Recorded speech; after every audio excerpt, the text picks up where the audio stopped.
안녕하십니까, 한국남자입니다. 오늘도 Q&A 시간을 가져보도록 하겠습니다. 자, 일단 이메일로 질문 주신 부분을 먼저 답변을 드리도록 할게요. 첫 번째는 성팡님, 안녕하세요. 현재 X3 2018년식 모델을 타고 있는데 타이어를 얼마 전에 피렐리 피제로에서 미쉐린 파일럿 스포츠로 바꿨다고 하셨네요. 그런데 바꾸고 나서 좀 문제가 생기셨나봐요. 일단 타이어를 바꾸신 이유가 있을 거예요. 그죠? 2년밖에 되지 않았는데 피렐리 피제로가 많이 닳아서 바꾸셨겠죠. 저는 그렇게 일단 예상을 하겠습니다. 타이어를 기존에 타던 거에서 새 타이어로 바꿨을 때 약간 새 타이어가 그립력이 떨어진 듯한 기분이 초기에 나타날 수 있습니다. 이 부분은 타이어의 성능을 떠나서 일단 타이어라는 것이 물론 스페셜하게 기능을 첨가해서 나온 타이어 제외하고는 처음에 주행할 때는 미끄러운 면이 없지 않아 있어요. 근데 그 부분이 편평비가 좀 낮은 타이어라든가 아니면 쉽게 말해서 광폭 타이어 같은 경우는 노면을 많이 탈 수가 있고요. 특히 지금 저희가 살고 있는 이 캐나다 밴쿠버 같은 경우는 노면의 불규칙성이 아주 심해서 기존에 탔던 차에서 오는 타이어의 느낌보다는 좀 더 차가 그립을 잃고 미끄러지듯이 다니는 듯한 그런 느낌이 들 수 있습니다. 그렇기 때문에 이 부분은 먼저 어느 정도의 느낌인지 한번 체크를 해보시고, 이게 심하지만 않으면 이 부분은 정상이라고 말씀드리고 싶어요. 그런데 지금 일단 핸들 센터가 잡히지 않는다고 하셨습니다. 근데 핸들 센터가 잡히지 않는다는 점은 제가 질문을 드릴 게 있어요. 두 가지인데, 하나는 바퀴를 똑바로 세워놓고 차를 세워놨는데 핸들이 돌아가 있는 상황인 건지, 이게 체크가 힘드시다면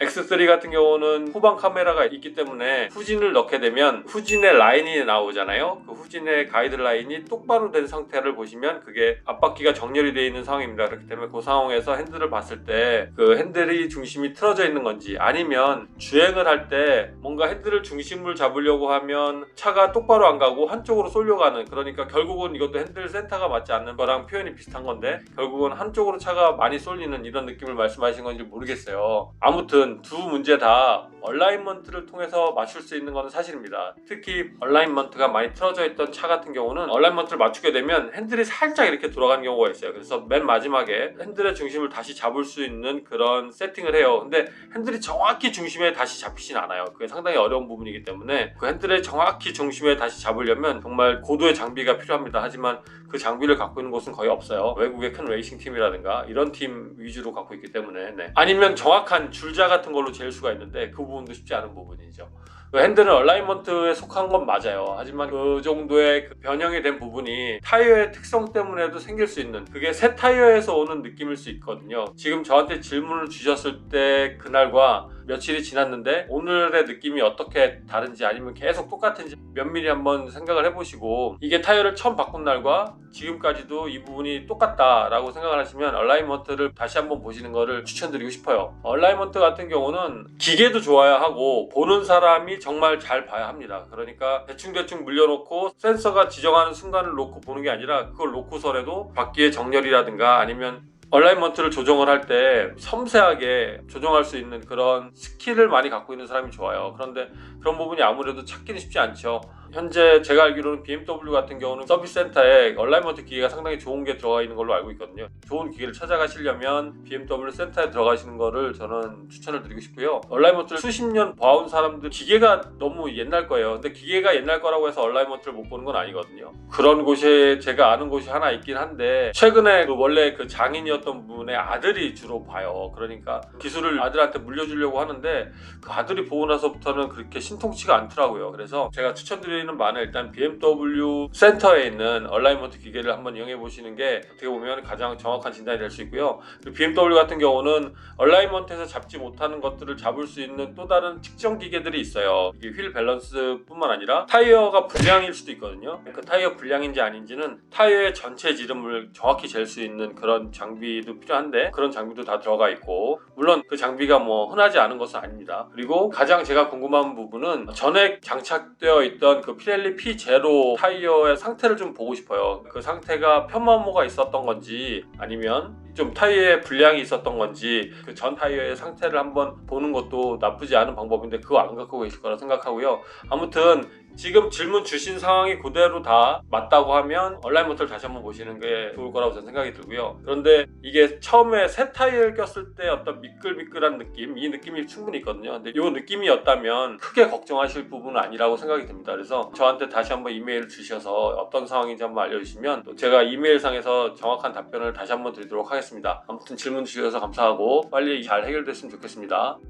자, 그리고 천재성님께서 좋은 영상 항상 감사드립니다. 잘 봐주셔서 고맙습니다. 네. 그 X740i 기다리고 계시는데 마일드 하이브리드가 나온 데서 기다릴 만한 가치가 있는지 말씀을 주셨네요. 그리고 뭐 가솔린 차량 초반 답답함이 싫어서요라고 말씀드리셨는데, 자, 일단 네, 가솔린 차량 초반 답답함은 터보렉이죠. 요즘 나온 차들이 대부분 터보 차들인데, 그렇다고 NA라고 해도 자연흡기죠. 자연흡기 차가 고성능으로 갈수록 또 초반이 답답해요. 아무래도 뭐 여러 이런 부분이 있는데, 자, 일단 마일드 하이브리드가 나오면 이 초반 답답함이 좀 사라질 것 같다고 생각을 하시는데요. BMW에서 마일드 하이브리드를 이제 적용하기 시작했죠. 다른 독일 메이커보다는 좀 더 느리게 시작한 편인데, 그렇기 때문에 BMW 마일드 하이브리드 시스템이 어떻다라는 걸 아직 단정지어서 말씀드리기 어려워요. 그리고 여러 가지 경험을 해봐야 되는데 아직도 경험 전이기 때문에 저도 차가 나와봐야 이건 알 것 같고요. 다른 브랜드와 비교를 해서 말씀을 드리면, 아우디, 벤츠가 마일드 하이브리드 시스템을 적용했다고 해서 초반 답답함이 없어진다? 이거는 아닌 것 같습니다. 오히려 그 차이를 몸으로 느낄 정도가 아니라고 저는 말씀드리고 싶고요. 마일드 하이브리드 시스템이 적용됐다라는 거를 운전자가 알 수 있는 거는 제가 영상에서도 말씀드렸지만, 자동으로 시동 온오프 기능이 있는 차들이 다시 시동이 걸릴 때, 그때는 정말 시동이 다시 걸렸는지에 대한 느낌이 거의 느끼지 않을 정도로 부드럽게 걸립니다. 이 정도의 차이가 운전자가 느끼는 차이고, 또 연비를 좋게 하기 위해서 마일드 하이브리드 시스템을 적용을 했다라고 메이커들은 얘기하지만, 이게 우리 주머니에서 얼마나 많은 차이를 줄지에 대한 거는 의문이 아직 많이 있습니다. 그리고 여러 데이터를 보게 되면, 제가 항상 말씀드리는 그 fuelly.com이라는 미국 사이트가 있는데, 실제 운전자들이 입력해서 연료 소비량을 체크하는 건데, 마일드 하이브리드 시스템이라고 해서 크게 나아진 점은 그 데이터상에는 없어요. 그래서 우리가 생각하는 마일드 하이브리드 시스템이 좋다라고 여러 메이커라든가 뭐 다른 신문사 기자들이 다 얘기를 하지만, 실제 운전자들이 느끼는 건 그만큼의 크기가 기사에서 크게 다룰 만큼 크진 않다라고 저는 자신있게 말씀드리고 싶고요. 또한 그 마일드 하이브리드 시스템을 적용한 차들이 최근에 새로 나온 차들에 많이 적용이 되기 때문에 기존에 나왔던 차하고 비교하기가 상당히 어려운 부분이 있어요. 그래서 마일드 하이브리드 시스템의 정확한 데이터를 얻기 위해서는 다른 브랜드보다 BMW에서 여러 가지 차에 적용을 하면서 서서히 나타날 거라고 생각합니다. 그래서 마일드 하이브리드 시스템을 굳이 기다렸다가 사신 만큼에 대한 어떤 효과가 있을지, 그런 기대감이 충분히 충족이 될지에 대한 거는 저 개인적으로 의문입니다. 그래서 X7 모델을 빨리 사고 싶으시면 굳이 기다리지 않으시더라도 충분히 그 값어치는 하지 않을까라는 생각을 합니다.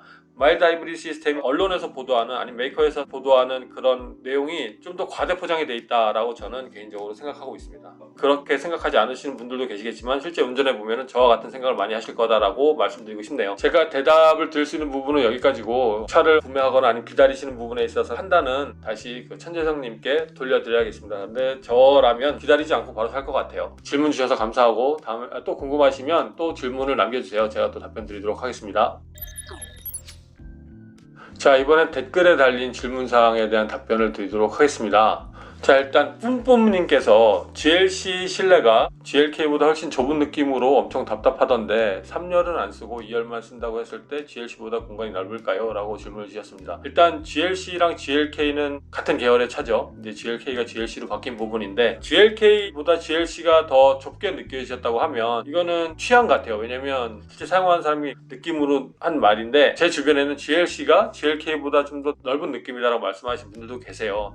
네, 이 부분은 떠나서 GLC보다 GLB가 3열 시트를 접었을 때 넓은 느낌인지라고 물어보셨는데, 공간 자체는 3열 시트를 접었다고 해도 GLC보다 GLB가 더 넓다라는 느낌은 들지 않습니다. 왜냐면 일단 3열 시트 자체도 시트가 들어가 있는 부분이기 때문에 그 시트 공간도 차지할 뿐더러, 실제 차가 GLC보다는 약간 낮은 느낌, 좀 더 작은 느낌이 날 수 있어요. 그러니까 트렁크 부분을 보자면. 그래서 실제 트렁크 사이즈를 나타내는 리터수보다는 사용하는 느낌에 있어서의 전체적인 폭은 GLC가 좀 더 넓다라고 저는 개인적으로 생각이 들고, 깊이 같은 경우도 GLC가 좀 더 깊은 느낌이 납니다. 그런데 2열 시트 같은 경우가 잘 조정을 했을 때 두 차 모두 2열 시트가 등받이를 접는다던가, GLB 같은 경우는 2열 시트를 좀 당길 수도 있기 때문에 2열 시트를 조정하는 거에 따라서 뒤에 트렁크 공간이 더 효율적으로 바뀔 가능성이 높습니다. 그렇기 때문에 실제적으로 눈에 보이는 건 GLC가 넓을지 모르겠지만, 트렁크 전체의 높낮이 부분까지 계산했을 때 글쎄요, GLB가 더 효율적이지 않을까라는 느낌이 듭니다. 그래서 이 부분은 어떻게 사용하시는 거에 따라서 많이 다를 것 같아요. 가방을 넣고 다니느냐 아니면 박스 같은 걸 넣고 다니느냐 다니냐, 골프백을 넣고 다니냐 이런 거를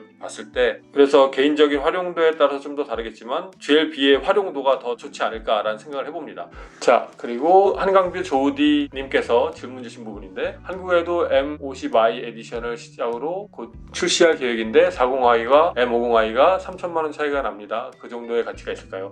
글쎄요, 이 부분은 3천만원이라는 일단 돈의 크기에 대해서 좀 시각 차이가 있을 것 같아서 이 부분은 좀 예외로 하고, 이렇게 말씀을 드릴게요. 40i와 50i가 3천만원 차이가 나고, 또 50i와 그 위에 X5M이 어느 정도 차이가 날지 모르겠지만 그것도 뭐 3천만원 이상 차이가 날 거라고 봅니다. 근데 그 정도의 갭이라고 보면 50i가 40i보다 더 팔방미인이라고는 말씀드릴 수 있습니다. 그러니까 그런 갭에 의해서 보게 되면 좋으면 살 수 있지 않을까라는 생각을 하게 되네요. 왜냐면 40i는 아무래도 40i만이 가질 수밖에 없는 여러 가지 한계들이 있어요. 그런데 M50i가 되면 출력적인 부분은 물론이고 어떤 승차감이라든가 차의 움직임 자체도 40i와는 차이가 많이 납니다. 그리고 여러 가지 과격한 운전을 해보거나 아니면 편안한 운전을 해보게 되더라도 내가 느낄 수 있는 범위가 상당히 많이 넓어져요. 그래서 구체적으로 익스테리어나 인테리어의 고급감이 확 올라가는 건 아니지만 그래도 차의 운동 성능을 보자면 충분히 돈 값어치는 할 거라고 봅니다. 하지만 이 돈 값어치는 개인적으로 좀 느끼는 부분이기 때문에 이 부분은 제가 설명드린다기보다는 어떻게 느끼시는지 한번 거꾸로 좀 되묻고 싶기도 하고, 그런데 X5M이 나왔을 때는 또 M50i하고 차이가 많이 날 거란 말이죠. 근데 그 부분의 차이도 40i와 50i의 차이와 비슷하다고 보면 충분히 M50i는 구입할 만한 그런 차라고 저는 개인적으로 생각을 합니다. 이게 개인적인 생각이기 때문에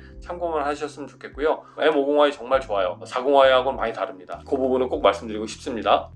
위튼 에드워드님께서 질문 있습니다. 카이엔에 파짐 넣으면 드리프트 가능한가요? 불가능한가요? 상관없나요? 일단 파짐과 드리프트하고는 전혀 상관이 없습니다. 네, 파짐 같은 경우는 포르쉐 액티브 서스펜션 매니지먼트이기 때문에 파짐을 넣으면 서스펜션의 압력의 차이가 변동될 뿐이지 이게 뭐 압력이 좋고 나쁘고 있어서 드리프트가 잘 되고 잘 안 되고의 차이는 있을지언정 드리프트가 되고 안 되고의 차이는 없으니까 이 부분은 그렇게 말씀드리고 싶고요. 카이엔으로 드리프트 가능한가요? 물어보셨는데 어느 부분까지를 드리프트라고 생각하시는지 모르겠습니다. 이게 개인 차이가 있어요. 어떤 사람은 뒷바퀴만 돌려서 예를 들어서 차가 스피나는 느낌이 날 때 드리프트라고 말씀하시는 부분이 있고, 어떤 부분은 뒷바퀴가 더 돌고 앞바퀴도 도는데 그러니까 앞바퀴가 좀 밀리는 거죠. 이 부분을 많은 사람들이 슬라이딩이라고 얘기를 하죠. 슬라이딩도 드리프트라고 표현하는 사람들이 꽤 있습니다. 그래서 그 기준으로 보자면 카이엔도 충분히 슬라이딩을 통한 드리프트는 가능합니다. 단편적이지만 스핀을 만들 수는 있어요. 브레이킹을 통해서. 그래서 이 부분을 통한 드리프트도 가능하지만 그 다음 자세를 취하기는 쉽지 않다라고 말씀을 드리고 싶고, 아무래도 4륜구동의 토크 배분을 보자면 뒷바퀴로 많이 가요. 앞바퀴보단 대부분의 상황에서. 그래서 드리프트를 하게 되면 앞바퀴가 멈춰있지 않고 앞바퀴에 토크가 걸리기 때문에 항상 슬라이딩과 같은 드리프트를 연출한다라고 말씀을 드리고 싶고, 카이엔도 당연히 그 기준으로 보면 드리프트가 가능한 차라고 말씀드릴 수 있습니다. 이런 말씀드리면 그렇지만 가능한 장소가 있다면 4륜구동 SUV를 가지고 드리프트를 해보면, 그러니까 슬라이딩이죠. 해보면 되게 재밌어요. 그리고 이 차의 반응을 직접적으로 느낄 수가 있는 부분이라서 오히려 찾아가서 체험을 해보신다면 평소에는 안전운전에도 도움이 많이 될 가능성이 되게 높습니다. 그렇기 때문에 여러분들이 많이 알고 계시는 드라이빙 스쿨 같은 데 가보면 바닥에 물을 쫙 뿌려놓고 원이죠. 원에 이렇게 주행을 하잖아요. 거기서 대부분의 원은 차가 60km 기준으로 뉴트럴로 주행하게 돼 있는데 거기서 스피드를 좀 더 오버하게 되면은 언더스티어가 나고 스피드를 갑자기 줄이게 되면 오버스티어가 나는 그런 현상도 직접 체험해 볼 수가 있잖아요. 근데 이런 것들이 아무것도 아닌 것 같지만 내가 맞닥뜨리는 그 사고의 순간을 모면하냐 아니면 그거를 피하지 못하냐의 큰 차이로 다가설 수가 있어요. 그래서 지금 여러 가지 코로나 사태 때문에 그런 행사들이 많이 취소가 된 상황이지만 시간이 되고 이런 행사들이 펼쳐지게 되면 좀 여유가 되시는 분들은 꼭 한번 참석해서 그런 드라이빙 스쿨을 경험해 보시는 걸 추천드리고요. 그러다 보면 그 차의 성능도 알 수가 있고 그 차의 기능도 알 수가 있고요. 여러 부분을 몸소 체험해서 차들을 알 수 있게 돼요. 그러면 잊어먹지도 않고 평생 나의 재산이 될 수가 있고요. 지금 질문 주신 김에 드리는 말씀이지만 이런 부분들을 꼭 한번 체험해 보셨으면 좋겠다라고 말씀드려요. 아무튼 질문에 답이 되었으면 좋겠네요.